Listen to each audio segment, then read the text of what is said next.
Moto telema tolobela mboka Wole tosuwa kobimisa na poasa Ba député to votaki bazo salarien tokende na funa bazo salarien Kongo tolega na mwamba bazo salarien tokende lukunga bazo salarien na baboko kunda bibembe bazo salarien To vota plus ou moins 500 députés dans l'Assemblée nationale na biso ba député wana musala na bango ezaka po bazele ba imolima na bango te ezaka te po bazo mbongo pona mibali bazo mbongo po te no ba koma na base belete ba voyaka trop te surtout ba député musona bazo occasion ko mata brazate komi na bango occasion ti Natanga Mobutu pose à la députée zalaki cause à la députée honorabilité zalaki à l'époque eza yango te neza lelo te na Congo malheureusement yango toujours senga na ba député ba élu na biso avec beaucoup de respect le kumwane ya ki député elengi ya ki député on faut zonga so ba bengo député lelo mutakop mutaboy donc et ça la pena bien te on a besoin qui image wana ki député bato bazo qui nous défendre l'intérêt à peuple congolais nzala ya peuple congolais pas si à congolais dans la possède non bozonge et lambana ya kala c'est très capital nkolo lelo no robeta masolo ya député nazana député national moko je crois bozo mon kalate honorable Magui Kiala azali élu à Sankuru to robeta ne solo ya Sankuru qu'est-ce qui se passe là-bas 2 ans déjà depuis Mukuma d'azali gouverneur ça ne marche pas na Amérique bino ndeko moko ya notable ya Sankuru bogani na lobaki ya lobi passe comme na Sankuru comme na Kobanga à tel point qu'ils n'ont taxe à piéton il semblerait monsieur le gouverneur Mukumadi a restauré taxe à piéton 1000 francs na mutu donc batunyo bazana accès à Villa Lodja aux okota au fouti 500 francs au bini 500 francs est-ce que c'est normal na monde nini et puis Sankuru on a 2 ans li solo ku tota modernisation ku teza na muti au panneau ya sika au immeuble à sika to ngama pour intérêt à l'état congolais rien du tout les taxes ya ba piéton et créé na Lodja to betana li solo wana et de deux Robert Elsolo état de siège mouké comme député national président Bosso Alobaiki na ba collègue député ne mususu ke no bima na ba groupe armé honorable pas zo kamundeni ya suka tozo betel solo aram parce que yende azali kolo motion ba bengisi ministre a pété un tic a bengisi aya ko expliquer bango ram eza pour intérêt peuple parce que na ba bola na ba to ba passe bazo nyokwama ye muta bengisi. Mais à côté de Mukanda depuis le 3, l'autre le 14, donc 11 jours déjà, donc boulou yeke, sans suite, bureau bougété. On est na benga qui na bino ayato betane biloko. Pour na nini député bengisi mutu, ministre. Mais il semblerait réponse va pesa qui est, ils ont bien clair, tu sais quoi dossier ça na couloir. Qui est derrière Ram? Honorable Magui Kialaboni. Malamu Kimi ezali Paul Kimi eza makasi Nzamba azali bien que bino ba député ba base na bino ba bo décevoir bango trop musala batindira yuna assemblée nationale za yango te bozo sala te esengeli ezolandisama na mutu ezolandisama na député na esaleli na ye na modèle azali na esika ya uteli isika hôtel ngelo ba na parti politique a hôtel to politique e bandaka na mutu ye moko na bomoto ndenge nga na zabo yo ko kuzwanga teke na bulu yekete non naza mutu ifo nazo kanisa eloko nini eza na mutu nanga esika nini na lingi na koma député pona nini et pona sala nini na koma député te po bato ba monanga na comme député pour battre mon kinga déjà mais na mon député pour na un problème il y a que bande konanga ya ngana zali élu ya ville province ya chef lié à province à Sankuru à Sambu mais na moni que bande ko bazo souffrir na ndenge nini tozane infrastructure ya malonga te ya Lusambu kaka oyo belge atika Lusambu ezalaki chef lié ya de Kasai oriental na occidental chef lié na ye ezalaki na Lusambu beta biloko maman bon ce ko chef lié nde yango wana ke constitution epesi ye azala chef lié à province mais na yebiso Paul so na yebiso makambo yole kana na Lusambu na nini na Sankuru olela pona si yango nde na zozongela place web soke motion ekoya keba na motion na ba motion ekoya ça dépend motion so ekoyi mabe ça dépend ya mutu esika ya uteli na modèle ya zaleli pona ko lakisa vraiment bon moto na ye ozomona batu mususu bakoti na vimba pe mwa libumu nanga bon ba mona nga nanu na lia pe na mona mwa na botna zo tamwa 3 4 5 basi nanga beta biloko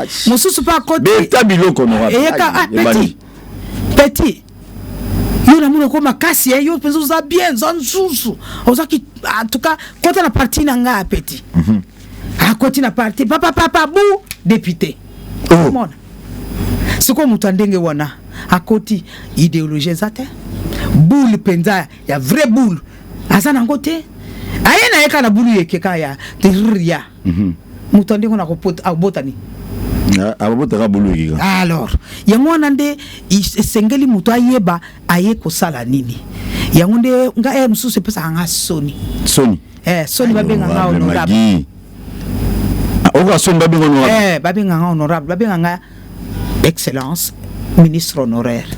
C'est mieux pour toi. C'est mieux pour moi parce que honorabilité en goza souti. Ba député bo baby sikop ba député yo. Komisomo ngata tata ngaya kufi député. Papa kombo na nyiso. Olenga mbelenge azalaki ya chef lié à province ya Sankuru. 5 fois élu. Ya azaki kaka ti na suka. Mawa. Donc ngana yeko zonga na souvenir ya tata. Batu balobi te to vanda na tata na ye to mona lelo to santa biloko lelo soki to zaboye to koma lelo ko sala misala to zali bato to kolisi bana na mwa mbongo muketo zozo ki fonctionnaire na mutu mususu kwa yebisa bingai bazana kisasa soko na koti na biro na biso ki tata na yote tala ndenge na koma tata na komisanga boye tata na ngana koli na parlement nazala ko mbongo parlement na bukoli na mbongo na banda ka papa nanga banda dirigeant ya localité ya un père à l'époque aïe bato mobutu akala l'état biloko honorable a commis député a bandi ya zone ya district a mati na région a commis secrétaire permanent d'un père a mati a commis député oyoki mutu donc oyoki penza ke mutu azana eloko moko oyo ya alingi kosala epa na biso etikala souvenir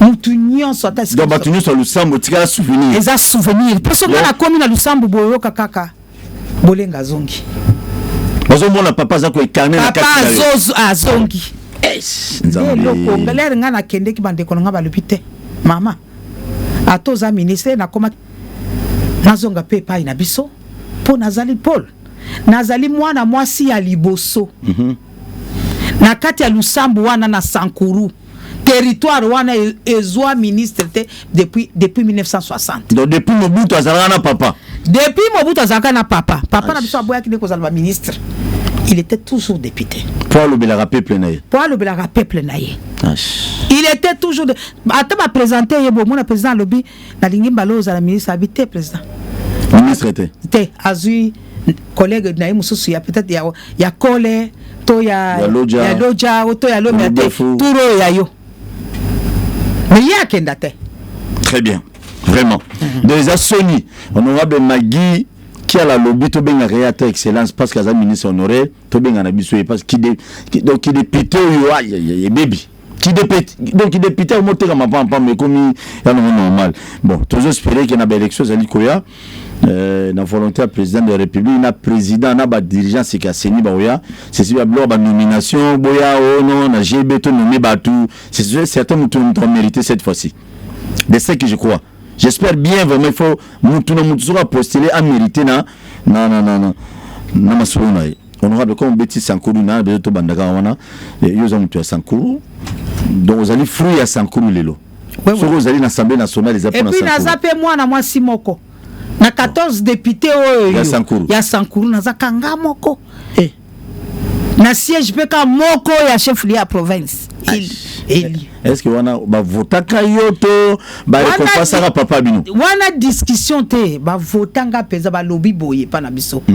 ba sipe bazala kabato basi pe batonga mboka basi pe batonga mboka honorable. donc ezalaki bongo mwasi nyonso alobi cette fois-ci bapapa bakanga baveste na bango batia na pembeni mbala oliputa moto ezogere tu wana opostulaki na compte ya na ngambo ya Kabila to na ngambo ya ngamni to yeba ta koyeba eza mo histoire ya te eza histoire ngai na uta na société civile ozomona na ye na société civile président Joseph Kabila azalaki président ya mboka na biso. Les premiers partenaires de la société civile en Bokoyo, c'est l'institution présidence de la République. C'est le gouvernement congolais. Il y a un débat tout ça bazara boulou et kenamutu. Okolingana kende ko sala partenariat na bato France. Na sala partenariat na Union européenne. Mais au bobo yanga sala partenariat na gouverneur en Boka nanga, gouvernement en Boka nanga. Na sala partenariat na gouverneur. Oh comme politicien. Te problème exacté. Ezali gouverneur ya mboka nanga. Azali président mboka nanga. Azali président ya mboka nanga. Chinaramu Joseph Kabila. Azali président ya mboka nanga. Donc les raya yambi société civile. Alobite bande mboko eza biso nyonso. To tambola kapé peut-être bino boko za na mayele mususu. Oh biso ba politique to za na ngote. Très bien. Zwa ba tu ya société civile, ba we ba kolinga ko postuler, ba ya ko postuler. Mais biso to ebisi to bon. Biso to za na seite. To za kapena ba parti politique te. Alobi boya nanu. To meka nanu ko meka eloko mususu ya sika. Ozoyoka. Très bien honorable. To meka nanu ko bongo leloko mususu ya sika. Parce que to moni ke bino société civile bozana makambo mususu. To sala ba ONG pona nini? Pour le bien-être de la population. La société civile ezanini ezali lisanga ya bandeko. Ba mistie place moko pour intérêt moko, intérêt ya liboso ezanini bolamu ya peuple. Et c'est quand la moni ke kanivo ezobimisa mai to kokate. Peut-être gouverneur akoya no kite biso tozali wana na salubrité biso wana pio pona nini bien-être bandeko na biso. Très bien. Donc on dit Kabila loba ebo postuler. Abi to postuler sur la liste PPNT je crois. Au moins il y a PP numéro mate pour kuna pena non basenga kangai pona minute ndenge na libo nazali chef ya composante société civile Tisiko na FCC FCC Kabila FCC l'air basali ba fondateur FCC Zangbiso OK mais yo ndenge nini ngai en tant que société civile et je garde mon identité Tilelo nakata aucun secrétaire na keko sala ni naza société civile na beta biloko honorable naza société civile bomba mabe beta biloko naza société civile balobi na ngai yaka papa yo so moni tala na pesa nani naza ningo tanga batute mais nazo pesa exemple Oivini Moleka nande kuna ye mususu ya asia atikibiso oui o azalaki na IDPS et mususu azali azana IDPS tilelo azali o azana IDPS o azana azalaki na PPRD mais soki bakutani basola te ni solo normal makila bakosolola bakoli ensemble bakomela bana mutu moko nde kitoko ya politique yango wana. Très bien. Mais soki yozo ya okamati politique comme le kola arme na yozo ngona poche olobi porto so soki na mona lekeli awa na kozwaye wana za susu okomi oza politique ya solo te yango biso lokwa to yizana mécanisme mosusu na société civile na stratégie mosusu ba politique biso to kota na société civile te ponga na moni mutu te ezali conviction nanga. Très bien. Porto so to na salisco plus de 25 ans société civile 25 ans na banda lokola mwa muke na bala ko te na bota te la société civile. La société civile. Aïe, humilié, hein? Soko kimbudi oyo zole le batumbudi o ba betaka batwa fimbu nga ba betanga fimbu.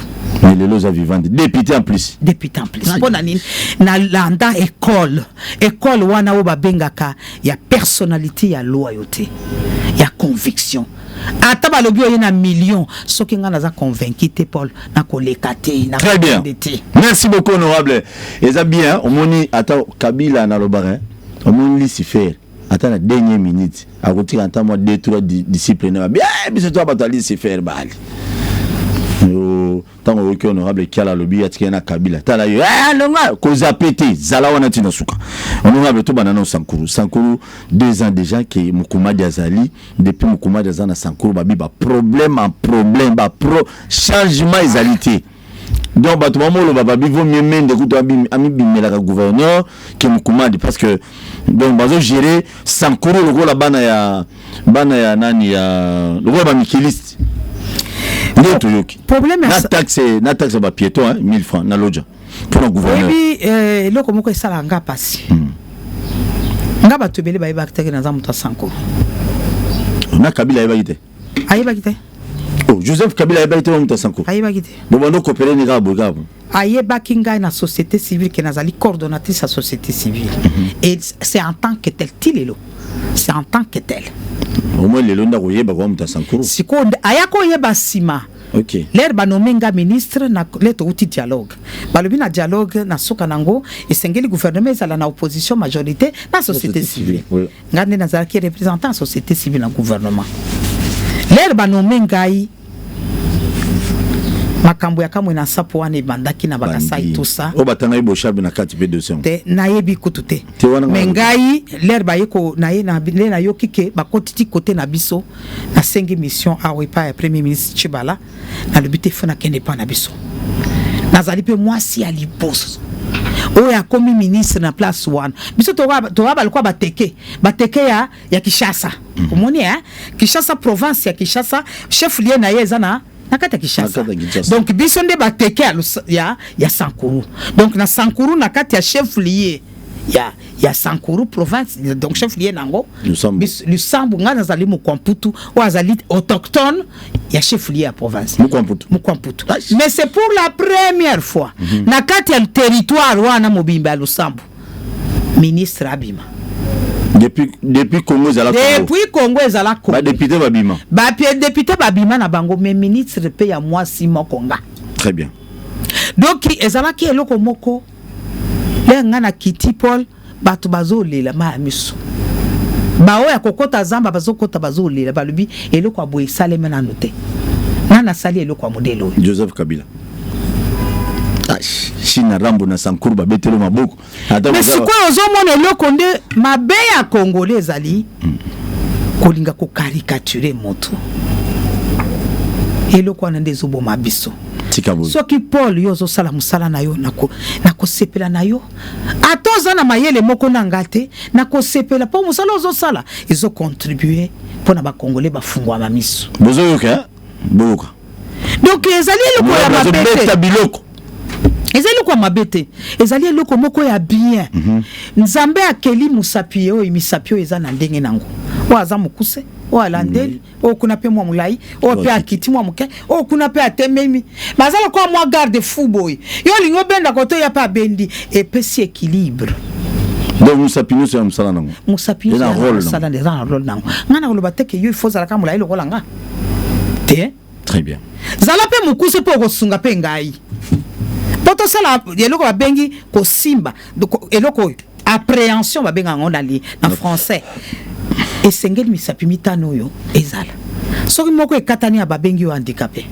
vadio okomi handicapé boye balongoli moko donc cela veut dire que eloko moko ezangi alors na Sankuru nde eloko ezalaki l'air gouverneur Mukomadi aye baton so basepeli balubi aza gouverneur mwana muke mwana poto en plus moi mayele za kufungwama tonyo kwa mipe mingi tonyo kwa mi Asankuruko na yebisio ke tozata na 2 cm ya route asphaltée tika boyiko no tiko lo babilo abona TV ya beta biloko bandela tozana 2 cm ya 1 2 3 centimètre ya nzela te asphalté lomela lube to yebi eloko wana te to yebi na biso te bon ma ouais alors que ba notable na biso bazalaki ko gérer 5 chantiers à moko wana bebisi beta biloko donc tilelo ba notable ya Sankuru ezala musée ezala nani Joseph Aye bazalaki ka wana toujours aux affaires donc le lobby na biso boyeke ba notable ya Sankuru ceux qui parmi bato ba gérer ki mama minene ya mboko entre autres 5 chantiers bazali ba notable ya Sankuru mais oui bon mabe bino ba notable mais tozangi papa tozangi tozana nzela te polo ngwana mbujima yo koma na Lusambo il faut na sala 3 jours. 3 jours. Il y a combien de kilomètres? 217. Seulement. Aïe aïe aïe aïe aïe. Makonzo mena qui ça va le meuble belé hein. Ah papa. Bon to lo bani. Alors là il y a ba toi kan c'est bon. Peut-être moi na yé na idée ya poto a changer peu ma kalisi. Moi na mokepe abeta kambunda ba ko pe ba binaka. Batu bayambi ene sengo. Fanda salamu sala. Kobanda bandi mwa bulu yeke koti. Bulu yeke koti tikangai kende kuna bazonga na sima tu. Me ata ndenge wana. Okozanga ata ko salamu sala. Ata mwa eloko amuke. Mais ma visite ezaki belé honorable. Atambola ki trop to mona ki moment mo bo. Tambola ko kende oui bien sûr ko tambola mais après tala moninga zoelelo. Ata balongoli azana fiera ko longwa. Ata balongoli akolo babi au moins na tiki bilembo. Bomata bokitate plage wana bomuna ngobitoko. Bomata bokitate atiki nani ya gouvernora. Bomata bokitate atelibino boulevard yango wana. Bomata bokitate tala bato kabamba bazana ngona mai. Bato a pêche. Sankuru mawe. Sankuru atelo ozete. Ata boîte sika. Ata balisage à pamba. Nzamba pesa biso boulevard naturel. Boulevard naturel na pesa ali rivière Sankuru. Rivière Sankuru eza wapi? Ezo le kanakati ya chef lié ya province. Na Lusambo. Ezo diviser la ville en deux. Rive gauche n'est pas nanga. De la village nanga. Bakwamputu. Rive droite n'est que institution nyonso ezali. Donc les Sankuru divisent ezaka neti biso na Brazzaville. Donc kuna nde biso mboka na biso awa boye nde ba institution nyonso ezali. Biloko nyonso oyo basala bopito ya kitoso na kopesa video. Kitoko. Ya biloko nyonso wana na filma le na comme ministre na keka mbangu na kene kotala. Na lela. O regretter. A regretter. Tokomolo poni na botama mu kwamputu. Ntena ko regretter mi tena za ko lela minga na lobi bolingo ezate. Ozo komona. Paul, au moment où je vous parle, yo so mona Gentini Ngobila. Je te salue monsieur le gouverneur. Azak gouverneur na kati ya Kisasa. Division na ya santé. Division na ya économie. Division na ya finance. Eza na commune mususu eza lokwa la nini za. Division na ya kotolongwa eza na Kazangulu. On est à territoire mususu. Kaka. Te bandele lokona. Donc nazo bandele lokona. Urbaine ya santé. Division urbaine en santé. Division ya environnement. Division ya mine. Division ya finance. Na parquet ba commune mikanda ke parquet esengeli ezala na chef lié à province. Mais parquet za na territoire. Ya loja. Donc cela veut dire que biloko nyonso wana ya kokuta yango. Biso to kanisa kile raie changer makambo akozongisa état de droit esengeli biloko nyonso ezonga na normal. Papa nandenge tozo yebisa yo so mona gouverneur alobi désormais njili ekozala njili tena longoli njili ekeko chef lié ya njili ekozala na Kazangulu gouverneur tengo bila sala ngote ngo bila sala te jamais mais na Sankuru salema bakamati territoire désormais territoire ekozala na place Songolo na mukanda nini yoza président de la République yoko kulongola entité tala toyoka kia makamwa minembo bona batu batelemaki pona commune ya Pamba bongo yoza territoire mobimba analo mula loja swekindo alongola territoire ya Lusambo parce que territoire ya Lusambo ezali au chef lié ya Lusambo na ba province so kola ezali démembré ba territoire na bango etekali kaka au chef lié batu yoso baza ko évoluer na ndenge na bango jusqu'à ce que ba komuna esika nini bakoki kotia. Ils ont posé problème au côté partout, sauf au Sankuru. Wana na gouverneur Mukumadi. Mukumadi kutu azalaki nanu te. Wana successeur ya nani prédécesseur ya Mukumadi. Après avant mon apôtre wana. Na moni ba comment comme sénateur. Oui Sankuru donc wana libabe ka bana poto me bazo ba sala mabe. Ils ont ça biso passe parce que bazaba ndeko na biso ba comprendre na makambo te. Toki mama beta. Alors yango do so mona ke. Ba wela ka ba diamant. Yango do so mona ke so pesa passe biso to kanisa ki lokola ya ye makambo ko bonga na mwana. Batambola kaboy tika sunga bandeko na yo bongisa banzela entre les territoires tozala kape bao bakoti kotoyo o azana posa nyama ke ko sombe pa muninga o azana posa loso akoti pe ake ko somba donc comme ananu biso moko nanu na connexion ne simbate tisiko ti le simbate le komi bulu yeke babitina ba bitumba kamatana et komi ba oyo ba monter kotoyo so ba moni na nzela ba bwiriri yo ba kotio na work bukutuna mutute donc et komi jungle yango ndo moni en tant qu'élu to le bité do vanda boite to le biton ba hache de guerre wana bitumba nyon so tia na pembeni to kenana biso so be li ensemble to nde to kene komona mukonzi na premier ministre to moni to yebisi ke esengeli ba intervenir noki. Il faut pas intervenir noki parce que batu ba risquer ba ya kobomana. Ba intervenir noki penza parce que ba la biso makambo ki mi. En quelque sorte gouverneur Mukumadi est incompétent en réalité. Bon, il y a mon coca parce que ngana zo comprendre qu'est-ce qui l'empêche. Ba député kuna ba sali a outu installer bureau d'âge avec 6 députés. Yo ka blouye kandengo wana. Est-ce que ça et ça le makabongo? C'est bizarre là. Hein? Donc il y a ce comme kana na loma. Tiens pas bien. Et là que l'État congolais, hein? C'est quoi comme il na loma? Et là que ce kanga pina na miskele nanga obeti likofi do papa o sauter bou na yeka ka bois de porte so bima na porte o eza koma yangai. Ale bima petit bovana kuna ngamna gérer bino. C'est normal. Est-ce que comment boy vraiment? Tiens pas bien. Yango na tolobite elika. Alors ce qui mène dans la abima gouverneur ingeza la bien que pour au moni pour problème et le copé les esenga kabato ezali la communication avec la communauté. Mais il y a ça ba meeting ebele. Eza na batu balingi yo mutu so okoye sa batu balute biso to lingi pour to swate. Bochela biso kingandi biso to lingi bongo. Pona nini parce que likambo eza moto mutaza na moi nini na ye. Mais esengeli loko wana batu koyokana.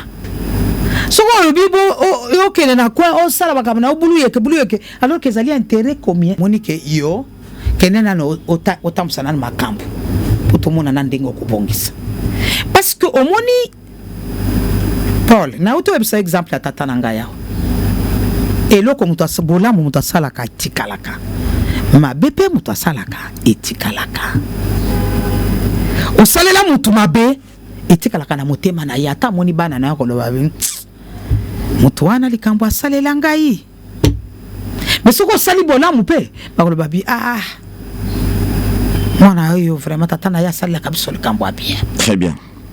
Donc yango na lingi mokonzi lobi na banzi nzambe soko asungi tokene komona bakonzi nyonso na pona oyesa bango ke tozoko kate ba intervenir likambo Sankuru sinote moto kokopela kuna parce que komi comme jungle. Et bon suko. 2 ans mobimba.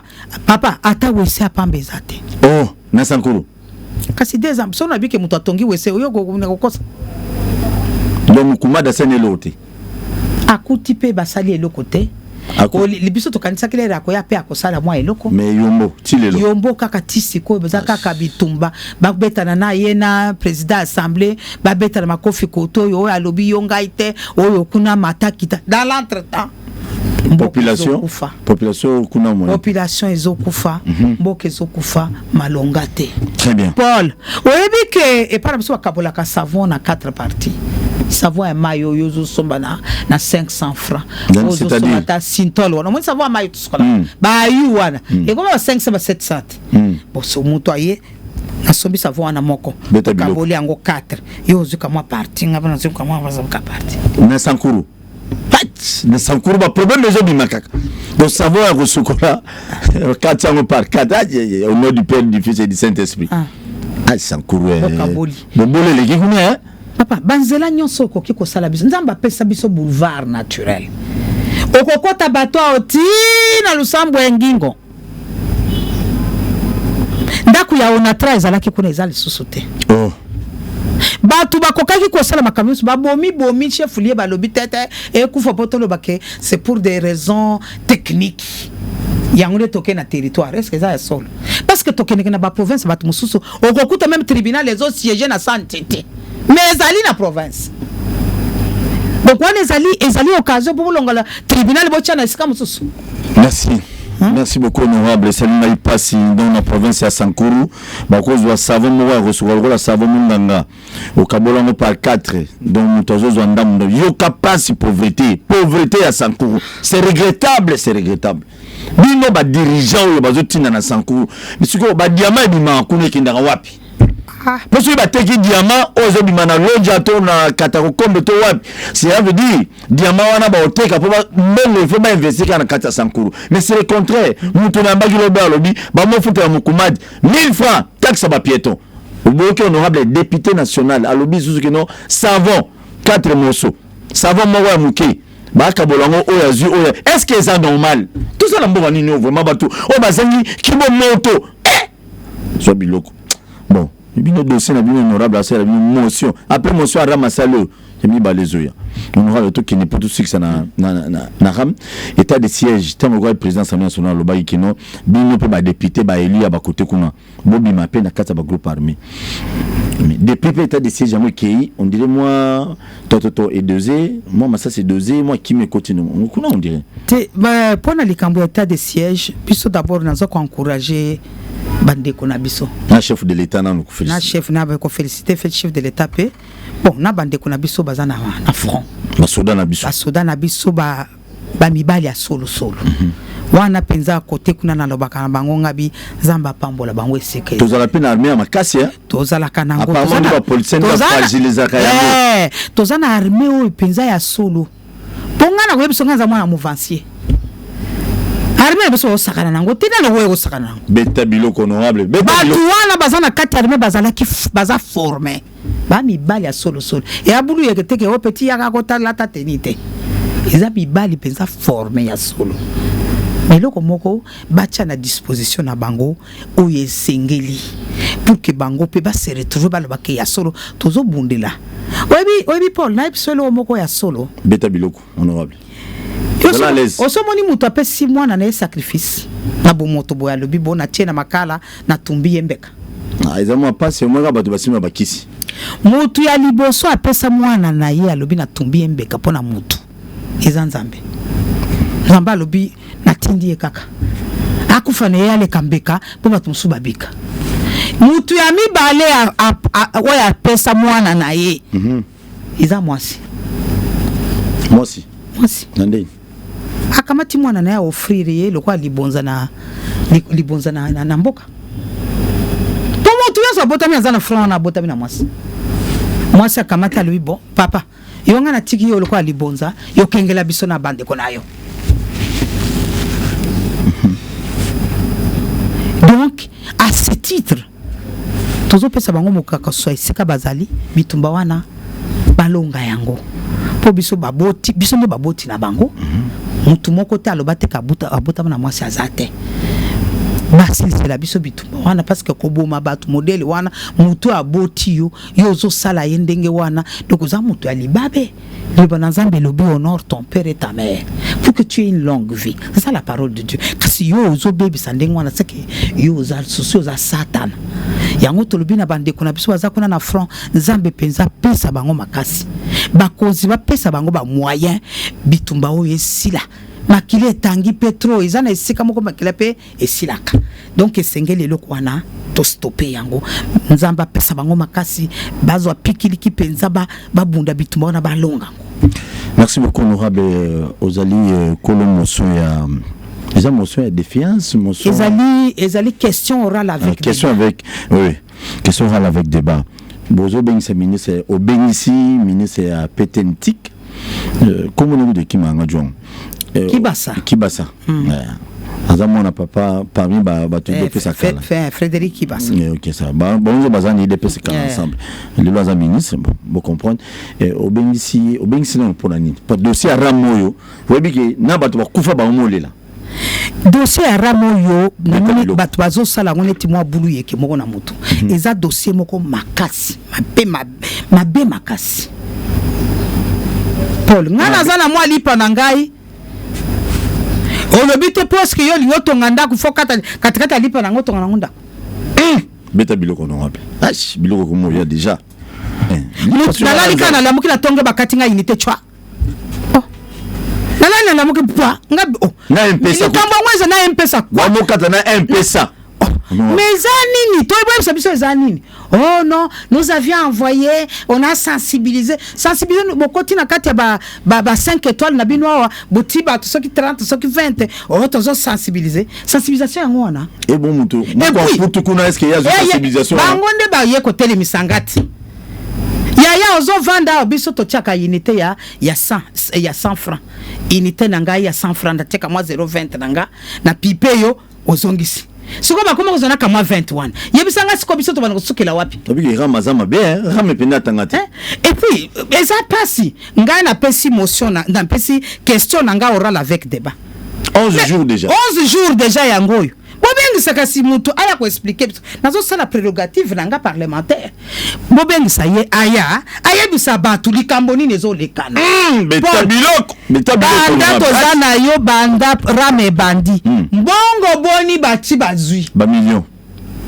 ba milliard yo ba kisi su milliard zo biloko ba milliard ba bazui ezo kana pocha nani parce que ARPTC oyo boye ARPTC musala na yezali kozwa subvention kozwa mbongo ya homologation cela veut dire nga soki na ye neti ba Vodacom neti ba nani bakofuta taxe pa ARPTC balobi yango homologation taxe na bango yango wana mais bango po bas balongwana eloko wana alors que ça quand même taxe wana nga na sombi na nga appareil esika basala kyango etalingate mutu akotisi yango awa etalingaite ngana kena zando na sombi appareil nanga siko ngana bana kufuta rama mais pona nini taxe wana kufuta sango mutu oyo akotisi biloko na mboka te parce que c'est yende importateur ya biloko wana bosiko ngana salini OK taxe wana faut que normalement le ministère ministre akoki ko sala taxe te parce que nomenclature est salama déjà yo ozu arrêter na yo bando sala taxe otuni ministre alobi eza taxe otuni mutu RPTC alobi eza service bon nana zolo ba bien contradiction ezali mais yaka ko yebisa biso kasi o taxe oyo bongo oyo bino bozo kata kapitile bazo kata bazo kata ngai kutu mbongo na ngai M-Pesa $, bakati ngai na yebi so papa na mo bola tala ba député bango bokata ta ba député biso ba bola botika biso pardon dala ya na M-Pesa bazo kata biloko nyonso bisiko yebisa ngai mbongo nyonso ezoke na pocha na wanto yeba ndeni bino balobi po bozo mbongo il faut bokata ba bola oyo azoko kosomba savon te wazo kabola savon na 4 de yo bokata ye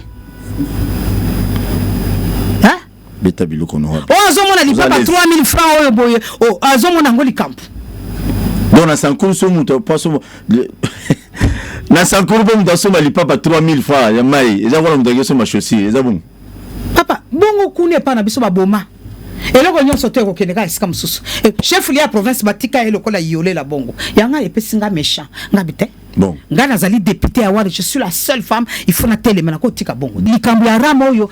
En tout cas ministre Kibasa esengeli aya ko ebisa biso président Mbosso soko oyo kangani na oloba na tango aza déjà na vidéo azotala biso batia atia na question wana bengisa ministre aya ko expliquer biso aya bisa bato alingi nini oyebi loko ekotaka oyebi Léopard biso azaka lisumu poni meya na tango wana bato eli kuta pona Léopard batu baliamba ngwane yebana te epara kama yombo akota tilelo akende na mondial ekoma kasuti pona likuta ba likambo oyo ya rame ministre ya petentiki na batu ya RPTC oyo ya yoyo yanga te pardon ya ye okay. ya RPTC na ye oyo batika makambo oyo balobi o président a suspendre makambo te biso to sengi a suspendre te alongo la taxe wana pesa taxe wana ba pesi pouvoir na ministre ça la taxe ndengeni mais à suspendre bazo kata jusqu'aujourd'hui mais bazo c'est kasi yango na tini façon ya ko motindo ko ya ko zipa biso misute atete bovanda to sali aloko te kuna bazo choka chwa biso mais siko on a la vérité pa to sengi na président Bosso likambo ye ko sila pamba te awa biso tozolo bao nyonso bazana kasumbaleza bao bazali na aru bao bazali na nini na kuna na mama ndombe kuna na suka kuna bao bazali na kilela balanda oyebi kilela balanda kilela balanda ezali na embouchure ya fleuve Congo ezana Katanga bao bazali kuna na Katanga na nani mutu nyonso asala akoma na papier mbongo oyo bazuye na rama ikeo montant oyo bazuye na rama ko bango na papier biso photo tu na ministre ayebisa biso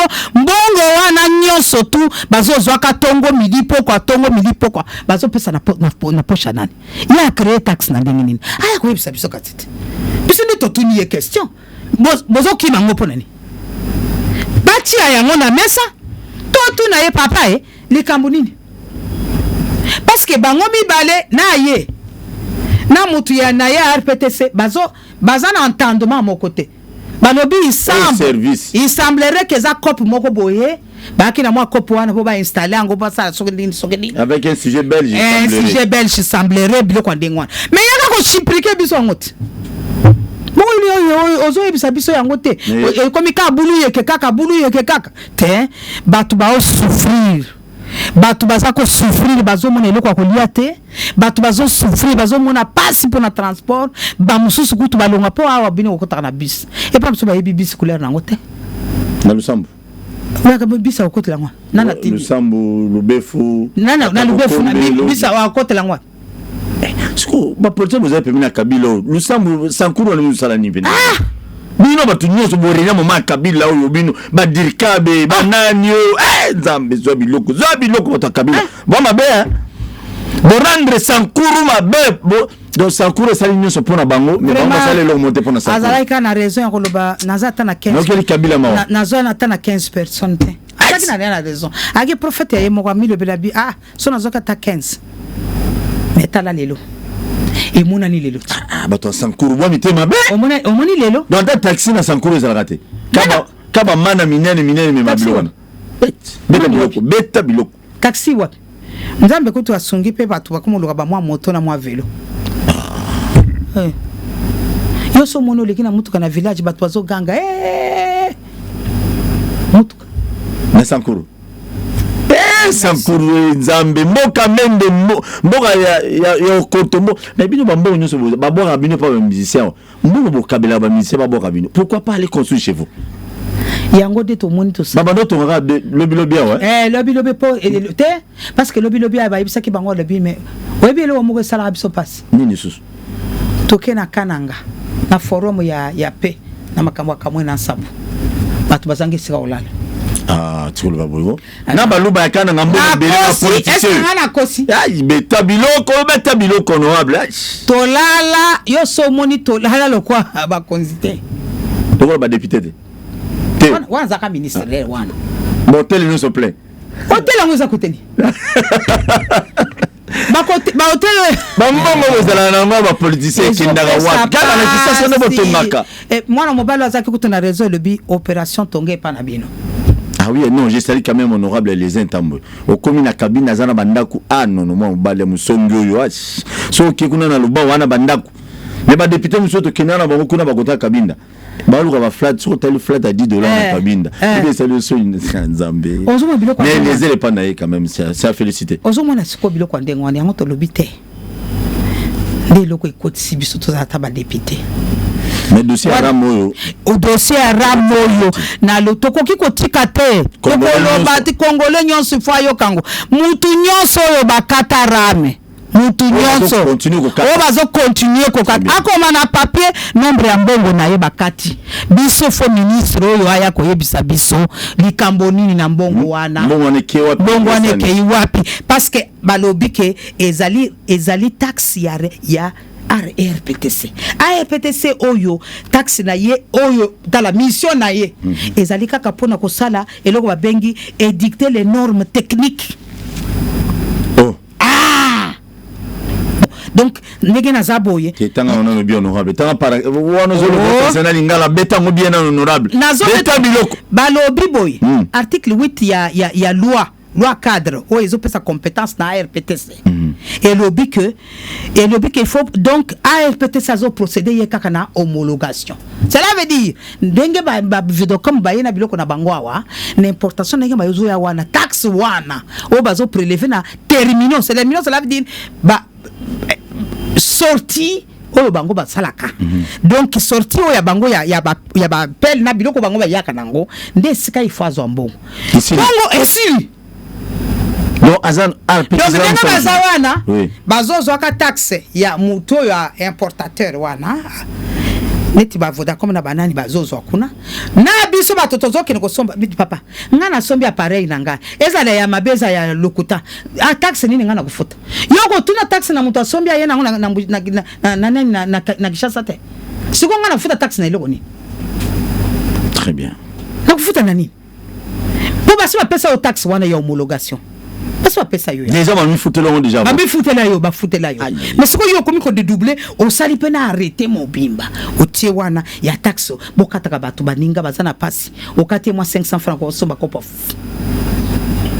Très bien honorable, est-ce qu'il y a une priorité papa isa priorité na tango yo non priorité ne bazo kata batu ba unité za moko ba diso ba kozo pour na peuple. Est-ce qu'il y a des priorités pour na bango pour na osala papa priorité na nini na mutu asanja na pasi yana tini balibaka na nini na munoko na biso lobi o azo kweso o azo lo bango na munoko mboko wana pour sala bien oyo donc udu kwele chibula kenu tande chinanuta tala dire o azo beto mukatwa o kweso na mabele awatala kokonda na yote bozu biloko beta biloko no donc okondi na yo bandakala mutu so yesu so fini on la king okonda li bien bien pour kufa de ministre yako kondi sa pesa et puis aponi pe moma mabe ata yo moko tango yo tomate za ya komata mbuma tomate toza ko soba na 50 100 francs mbuma tomate za 100 francs 1000 francs mbuma tomate mbuma bo suko yo poni kaka na ngonga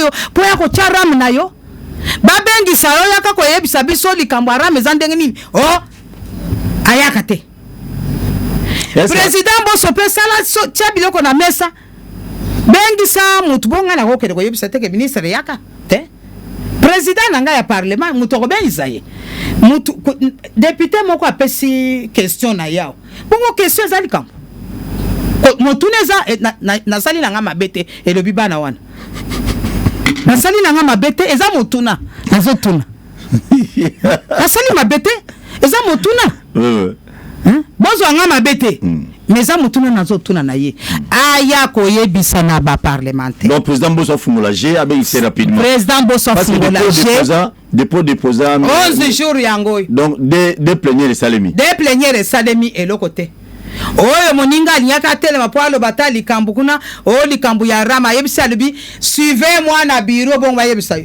bongo ba suivre na bureau po ba yebisa likambu nini e ya likambu ya mboka mobimba voilà président Bosso ezalaka te abengi sa ministre wana aya koyebisa biso pona nini azo parce que l'électeur na yo l'électeur na batungi singa mingi po yebike oyebi pa na biso zakani yo so mon électeur abengi pa na 2 minutes zalaka twi abipe yo twi abipe le nazo bipe wana yo rappeler ye pose en matière à base alors on rappeler siko ya ko biabipe za sonangote bazo kata na ram bakati pe moyen la communication na batu mususu ezate c'est ce qui est normal. Merci na baïnyo Somolandi Bisso, ezali honorable Magui Kiala élu à Sankuru, précisément na ville ya Lusambo. Azali moko ya ba député lelo oyo a bengisi ministre à côté saki mukanda na ye na bureau assemblée nationale pour que ba bengisa ministre national ya Petentik Kibasa pour que a expliquer batou parce que entre RPTC na ministre Kibasa boulou ekezali na kati boulou ekemoza nini ministre alobezali taxe RPTC alobezali service donc boulou ekezali na kati donc l'état congolais baza ko escroquer peuple congolais ou bien comment wana makambo nini te mais na yokaki semblerait chef de l'état loba na mamba stopper mais chef de l'état ba collaborateur nous sous bazo ko ça ba continuer kata biso na la victime Vodacom na ram bolia ngambo bolemo na mpesa ba crédit na parle même pas soko check bo salaire requis na nga associé à ramte pardon alors tout ça singa président de la République na ebito lobaki yango politiquement soko lobaki yango solo bien comment parce que bato na bazo bo to se beko no bazo continuer au kata biso kanga bazo continuer bato ba voter en 2023 bazo continuer lia bango ba mbongo ya ba mpesa tigo cash orange bazo continuer lia na ba crédit yonde to yambaki honorable Magiki ala lelo to betine biloko bo honorable beta biloko asuka bato bazo landa yo moi liloba na base na pona ebi video émission na sankuru kuna bako bien que problème ya unité méga kuna ba olanda bisote bon peut savoir un message à Souka donc il est bon moi était message à Souka ils a dit que azala na kimia c'est tout le peuple congolais dans l'ensemble peuple congolais dans l'ensemble et le message ezali que to soutenir bande qu'on a besoin dans front pour ndako ezali na makile zotanga ezakana kimia te to senga kimia bande qu'on a na front bande qu'on a na front nzamba pesa bango makasi mopikidiki ba mona moya kolonga bitumba wana et puis to lobi que to bana kotala état de siège ligné le bateke tu putain état de siège ligné que o bateli bato na biloko na bango bolongi monguna mais quoi que ça les états de siège na nzoto a mutu te parce que bato musu ba wa ko profiter l'état de siège o fonga muloko bo chwe kotala boloko te to kotala selon dengue bâtir état de siège mi be konini esengeli pour to ko sunga population na biso parce que lelo dengue bâtir état de siège tozana bandeko baninga na biso ba député o bazana ba circonscription kuna donc mutu wana ko kende sukuna ta sala meeting na ye to asolo na bato po bazana état de siège yango to soloba biloko mosusu bakotisa yango na ndenga bulu yekete to landela mibe na ndenga ba norme alors yami balezali que bande kona biso sankuru to simbani sikopoto koka baluke mokonzi mboka a trouver solution ali abinga nanu gouverneur wana parce que baluka nanu solution biso to lingi solution durable qui miekota 2 ans yango yelo ko moko salimité nzamba sunga ke solution na likambo ye pesama to lingi solution yango nde tozo na désordre mukuma da sala loroté nyonso tu ekibe tozakozela tozeli des amours di masala loroté tozozela kaka o baze mais baninga bazobunda mais bazosala mais ozobunda ozosala te to mukuma di sala quelque chose mais osala ni okolongwa tokoloba ke otekele bisoni mukuma di mawa alors oliepe ovanda bakeipe bayokani te Paul to soana ke mais ce que tozonga bana mutu moko to continuer musala et ça même pas des semaines mais quand ba sinyaki kuna na ni kuna sika ba sinyaki ba komi kuna bitumbe yesu grave alors bitozala kana bitumba peuple azokufa c'est pas bien yango to lingi moko bazo à disposition mokonzi mboka premier ministre nani président assemblée président sénat ba sanga na likambo na mokonzi mboka ba pesa biso solution pour la sankuru parce que trop c'est trop tolingi bato na biso bakende ko bunda lisusu teke yo za mutu aporto suwa engana za mutu ya kingandi bozela lokwa porto suwa mutu salinga boy zela bino bande konina ko boma bino est-ce que za la kabongo te tolingi wana gouverneur yisa bakuna te bango nyoso de vice versa oye boy enga biso tolingi makambo wana te papa biso tozo bundela peuple na biso et surtout que zalina na kata fief na ngai nazo singa na bakonzi en tout cas va trouver les biso solution très bien solution na kati ya nani pour le développement ya sankuru nous sommes ezali chef lié à province et sengeli et ezali miroir ce qui miroir ozo mitala malamu te yebsangai simando kotala batala ka sima miroir to batala ka miroir po bayeba ke muntoyo aza bien c'est ça le liboso miroir so bozo bo miroir boko kanisa bo tala sim président boso pia sala moi rapide abengisa be yango ndenga na yeli penza surtout likamboyo président boso soko zo yoka ngai yesu zo yoka yo déjà bengisa ministre ya petentiki ayebisa bana Congo likambo nini azokataka bango mbongo ba million nyonso oyo taxe oyo azwa na zweli yango na papier nini beta biloko honorable ya suka yango wana nomenclature yango wana nomenclature ya ba taxe yebana ya Congo aya nanu koyebisa biso ko gelite fungola masolo po yo zalika so mutatomboli ko bon non te kuna te makambo wana te fungola masolo aux intérêts national hein les intérêts national donc président Bosso apesa bato maloba pa mpamate tamso apiato te wana président Bosso oh na lobi yango na polele bona bombi donc président mabunda zaki président il faut afungola masolo atika biloko wana donc mabunda zaki mwa bia bana afungola masolo to sengi biso est-ce que zali sum na asali nga mabete. Merci beaucoup. Merci de me répondre à l'invitation Bisso honorable. Je compte écouter à la prochainement. Merci beaucoup Paul. Merci na baño sur Bolandi Bisso bo s'abonner pe na chaîne Bisso YouTube Bakino Balobi TV na yambaki honorable Magui Kiala azali lui à Sanko comme je viens de le dire. Tobete masolone ya ram état de siège ba conflit na ba problème na compétence à gouverneur à Sankuru o ayaki mon apoto ko ayaki no ayeko sala bana Sanko musala mala mjogande eko boma pena Sankuru isusu donc Sankuru ezongi kutu plus que gouverneur wazaye prédécesseur na ye donc ba mi balé bana poto ba gérer ma bembalo bozo muto azata na ndako na kisasa te bozo muto azata ndako na Sankuru c'est capital sur les mal aussi pour les politiciens na biso ba Sankuru wana omona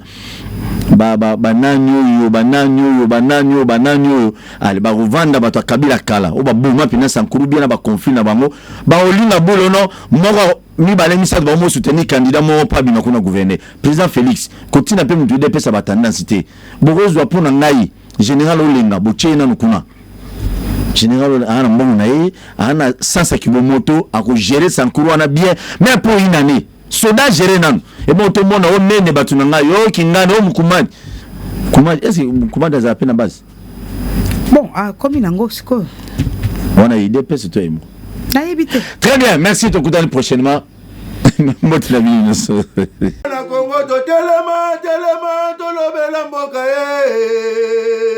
Wele to suwa bimisa na poasa ba député to votaki bazo salarien to kele na funa bazo salarien Congo to lega na mwamba bazo salarien to kele lukunga bazo salarien na maboko kuna bibembe bazo salarien